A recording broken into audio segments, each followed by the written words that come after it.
سلام، چطورین؟ پدرامم و خیلی خوشحالم که بالاخره از من جذب کردم و این کار بسیار سخت رو و البته خیلی دوستش دارم رو میخوام دوباره انجام بدم. یه ویدیوی دیگه بگیریم. انقدر این فضای من عوض میشه، از این ور میرم به اون ور، از اون ور میرم به این ور که تنبلم میکنه و حالا به هر حال دیگه خیلی وارد این مسائل نشیم. امروز میخوام شروع کنیم راجع به مسئله صحبت بکنیم که من تو کلاس‌ها حالا چه حضوری چه آنلاین با این صحبت ها شروع میکنم کلاس رو و به قول گفتنی سعی میکنم تمامی اون مطالب رو تا جایی که حالا بشه در یک فایل ویدیویی گفت، چون بعضی وقتا سر کلاس حضوری که خب مشخصه اوکی تو با آدم در تماس فیزیکی و نزدیکی و اون گفتگو وجود داره. تو کلاس آنلاین هم به هر حال یک گفتگو دیالوگه، فقط گفت نیست، ولی خب توی یک محتوای ویدیویی به این شکل خب من یک سری صحبت ها رو میگم و خب عملا اون چون پاساژ داده وجود نداره نمیتونیم حرف بزنیم، شاید نشه همه مطالب رو گفت، ولی خب سعی میکنیم که 80-90% ماجرا رو به اشتراک بذارم. اینو من خیلی جاهای مختلف استفاده کردم، حالا هم توی محتوای اینستاگرامی. اینه که بچه‌ها قبل از هر چیزی برای آشنایی با دنیای قهوه ما اینو بدونیم که قهوه یک میوه است، همونطور که گلابی میوه است، سیبی میوه است، آلوی میوه است و هر میوه دیگه ای. در واقع ما با یک میوه طرفیم. قهوه جزء میوه هاییه که اصطلاحا ما بهشون میگیم گیاهای دولبه‌ای، یعنی درون میوه قهوه دو تا دونه وجود داره، یعنی عموما دو تا دونه وجود داره. حالا بعضی وقتا به علت یه سری اختلالات و نواقص ژنتیکی این دو تا دونه تبدیل میشه به یه دونه که حالا داستان متفاوتی داره، ولی خب غالبا این دو تا دونه وجود داره، فارغ از اینکه نژاد چیه، زیرگونه چیه، کجا هست اون میوه، چجوری رشد پیدا کرده و هر چیزی. این یک شماتیک کلی یک گیاه قهوه داره و درون میوه هایی که در واقع حاصل میشه ازش دو تا دونه وجود داره. بچه‌ها قهوه همه جا به وجود نمیاد، یعنی مثلا یا تو ایران قهوه به وجود نمیاد، مثلا توی نروژ قهوه به وجود نمیاد، چون تو انگلیس به وجود نمیاد، اصلا کلا تو اروپا قهوه به وجود نمیاد. قهوه توی 3 تا قاره به وجود میاد، حالا بعضی جاها بیشتر بعضی جاها کمتر. توی آفریقا ما قهوه رو داریم، مثلا توی کشور اتیوپی داریم، مثلا توی اوگاندا داریم، توی رواندا داریم و خیلی کشورهای کوچیک و بزرگ دیگه که حتی جالبه بدونین که توی کشورهایی از آفریقا که قهوه به وجود میاد، قهوه عامل اصلی گردش اقتصاد اون کشوره. مثلا تو همین اتیوپی که یکی از کشورهای مهم تولید کننده قهوه است، اقتصادش داره رو همین قهوه‌ای میچرخه، خیلی براشون مهمه. و توی قسمت‌های از آمریکا، به ویژه آمریکای جنوبی، مثل کشورهای مثل کلمبیا، برزیل که بزرگترین کشور صادرکننده قهوه است، پرو، نمیدونم هندوراس، کشورهای اینطوری که معروفاشن، و یه قسمتی از آسیا، مثلا یه قسمتی از ویتنام، اندونزی، حتی هند که روبوستاهای معروفی تولید میکنه هند، و چین، یه قسمت خیلی کمی از چین. حالا من خودم شخصا قهوه چین رو نخوردم، ولی این اطلاعات رو داریم که به هر حال توی قسمت‌های از چین هم قهوه رشد میکنه. به هر حال چین کشور پهناوریه. یه نکته جالب بچه‌ها راجع به هند بگم، دیدین چیه هند معروفه؟ اون ادویه‌شون، رنگ‌های مختلفی که توی بازارهاشون از ادویه میفروشن خیلی جالبه. من هر قهوه‌ای از هند رو خوردم، حالا فارغ از کیفیتش، به خاطر این خاک عجیب و غریبی که هند داره. حتی قهوه‌ای هم که اونجا رشد پیدا میکنه به شدت طعم ادویه داره، یعنی شما قهوه هندو میخوری خیلی عجیب طعم، مثلا چه میدونم دارچین داره، هل داره، میخک داره، جوز هندی داره. شما مثلا یه قهوه از کلمبیا رو میخورین، اوکی طعم یاد میوه‌ایشو مثلا میگیریم، مثلا یا میبینین که آقا طعم این قهوه مثلا شبیه چه میدونم پرتقاله، شبیه یه آجیله، ولی میدونی که خیلی اونقدری شبیه اون کاراکتره نیست که قهوه‌های هند شبیه کاراکترهای خاص خودشونن.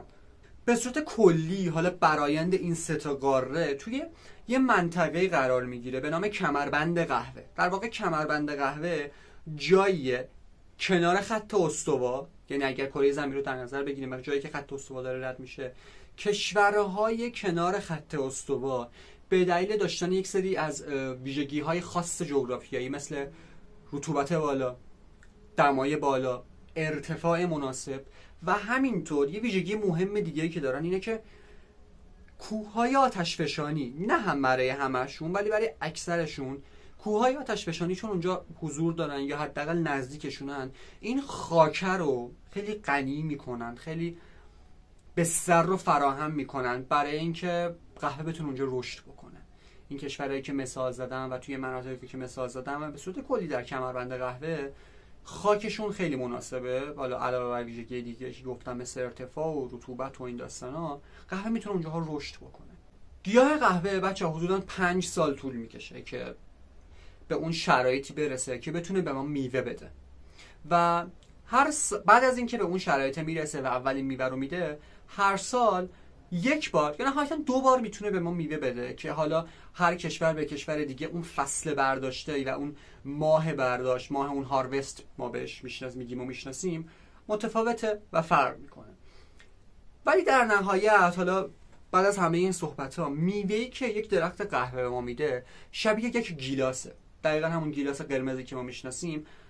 گیاه قهوه هم همون شکلیه. واسه همینه که ما گیلاس قهوه رو به نام کافی چری میشناسیم، کاملا قرمزه، همون شماتیک رو داره، همونقدر گرده و ادامه داستان. داخل این گیلاس قهوه همونطور که گفتم 2 تا دونه وجود داره که این دونه ها سبزن، واسه همین ما بهشون میگیم گرین بین، دانه سبز. و جالبه بعد اینکه ما میخوایم برشته میکنیم اینا رو و استفاده میکنیم میشن قهوه‌ای. در واقع 3 رنگ اصلی که ما در جهان قهوه باشون طرفیم: قرمز که رنگ خود گیلاسه، 2 تا دونه که داخل گیلاسه که سبزن، و بعد اینکه برشته میشن در واقع ما برای اینکه بخوایم استفاده بکنیم این دونه سبزا رو باید برشتهشون بکنیم، میشن قهوه‌ای. حالا با هر کنتراست رنگی، قهوه‌ای روشن یا قهوه‌ای تیره و ولی موضوعی که وجود داره بچه‌ها، اوکی 2 تا دونه داخل این گیلاس هستش، ولی یه سری لایه ها چسبیدن به این دونهه و استفاده از این دونه رو برای ما مسیرشون انقدر مستقیم نمیکنه. یعنی چی؟ این لایه هایی که چسبیدن به دونه باید جدا بشن ازش. بیاین یه بررسی بکنیم ببینیم مثلا چه لایه هایی چسبیدن و به صورت کلی آناتومی این گیلاس قهوه چیه. همه جاندارا و جانوران گیاهان یک لایه بیرونی از پوستشون رو دارن. مثلا خود من و شما لایه بیرونی پوستمون یه سری سلول ها رو تشکیل دادن که این سلول ها غالبا سلول های مردن و هی میریزن، باز یه سری سلول جدید میاد، اونا میریزن و این چرخه در طول حیات ما ادامه داره. برای رفیقمون قهوه هم دقیقاً همینطوریه. یعنی ما آناتومی میوه رو که نگاه میکنیم بیرون ترین لایه همینطوریه، یه تجمعی از سلول های مرده است که کاری بهشون نداریم. میریم یه لایه با پایین‌تر میرسیم به یک لایه دیگه‌ای به نام موسیلاژ که میشه گفت تقریبا برای ما مهمترین و تعیین کننده ترین لایه است در عطر و طعم نهایی قهوه. موسیلاژ جایی از قهوه است، لایه‌ای از قهوه است که مواد قندی، موادی که عامل ایجاد کننده شیرینی در قهوه اونجا جمع شدن و خیلی لزجن وقتی بهشون دست بزنیم و همونطور که گفتم خیلی لایه مهمی هستند در تعیین کاراکترهای نهایی عطر و طعم قهوه که جلوتر راجع بهشون بیشتر صحبت میکنیم. یکم بریم داخل‌تر میرسیم به لایه به نام پارچمنت. این لایه‌ای که چسبیده بدونه، خیلی نازک، کاغذیه و این لایه ما باید از شرش خلاص بشیم برای اینکه برسیم به دونه ها. و بعد از در واقع این پارچمنت، آخرین لایه‌ای به نام سیلور اسکین، پوسته نقره‌ای که خیلی نازک. این لایه هم در واقع بیرونی ترین قسمتیه که بعد از دانه وجود داره و حالا اینم لایه‌ایه که صد راه ماست برای رسیدن به اون 2 تا دونه محبوس در گیلاس قهوه. این لایه ها باید جدا بشن. ما به جدا شدن این لایه ها بچه ها در دنیای قهوه میگیم پروسس، میگیم فراوری. روی پاکت های قهوه عربیکا رو اگه نگاه کنی، چون معمولا روی پاکت های روبوستا خیلی تعداد زیادی نمی نویسن دیگه، همونطور که شاید دیده باشین، حالا به هر دلیلی نمیصرفه، میگم جنبه اقتصادی نداره، یا خیلی شاید بحث جدی پیرامون روبوستا مطرح نیستش به غیر از مصارف تجاری، شاید خیلی این اتفاق نمیفته.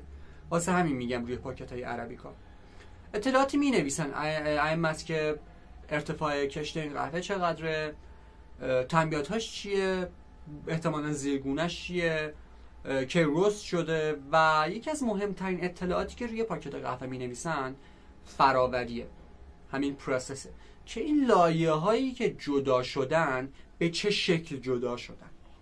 ما روش های مختلفی داریم برای اینکه این لایه ها رو جدا کنیم. اوکی، به جدا شدن اینا میگیم فراوری، ولی آیا فقط به یک شکل ما میتونیم این لایه ها رو جدا کنیم یا شکل های مختلفی از جدا کردن این لایه ها وجود داره؟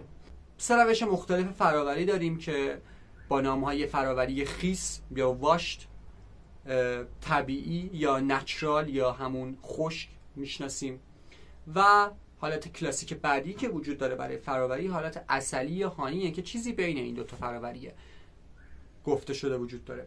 حالا توی این چند سال اخیر به واسطه رشد صنعت قهوه فراوری های مختلفی به وجود اومدن که حالا خیلی ما کاری به اونا نداریم الان توی این لایه، ولی اونا هم باز بیسشون همین 3 تا فراوری کلاسیکن. یعنی ما سنتی ترین فراوری ها رو اگر بخوایم شناسایی بکنیم همین 3 تا فراوری هم، ولی خب فراوری های جدیدی هم که به وجود اومدن بازم در ادامه همین فراوری هستن.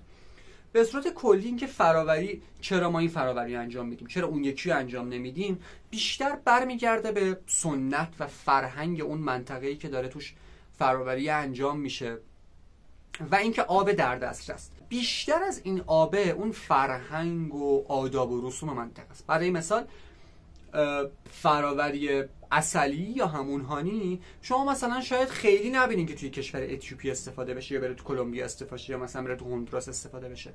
غالبا فراوری عسلی بنابر آداب و رسوم خاص مردم کاستاریکا اونجا استفاده میشه. و موضوع بعدی که برای فراوری خیلی مهمه اینه که بچه‌ها اوکی این میوه هایی که روی درخت ها هستن رو به هر حال میچینن، حالا یا با ماشین میچینن یا با دست میچینن. معمولا میوه هایی که خیلی با کیفیت ترن و احتمالاً قراره که اون مزرعه داره، اون کشاورزه، اون صاحب مزرعه قراره با قیمت بالاتری بفروشه، معمولا یه سری کارگرا رو استخدام میکنن که اینا رو به صورت دستی میچینن، چون اگر قرار باشه با ماشین این عملیات چینش یا پیکینگ رو انجام بدن خب ممکنه بدون آسیب وارد بشه و خب نتونن با اون قیمتی که باید بفروشن. لذا میان از نیروی انسانی استفاده میکنن که بتونن خیلی با ملاحظه تر، با دقت بیشتر این چینش رو انجام بدن. و دونه ها توی همون مزرعه جاهایی وجود داره به نام ایستگاه‌های فراوری که میره فراوری انجام میشه. و جالبه بدونین که بعد از اینکه این عملیات پیکینگ چینش انجام میشه خیلی سریع چند ساعت یا نهایتا یه روز بعد از چینش دیگه میرن برای فراوری، به خاطر اینکه میوه ها بعد از چینش رطوبت بالایی دارن، چیزی حدود 40 الی 60% رطوبت دارن و این رطوبت بالا، این آب بالایی که درون دونه هستش باعث این میتونه باشه که میوه کپک بزنه، خراب بشه. در نتیجه باید بریم این لایه ها رو ما سریع ازشون جدا کنیم، فقط این خود دونه بمونه که در واقع جلوی این کپک زدگی و خراب شدن میوه رو بگیره. میرن توی ایستگاه فراوری، حالا بسته به آداب و رسوم و گفتم آب در دسترس، میرن برای فراوری یا در واقع همون جدا شدن لایه ها.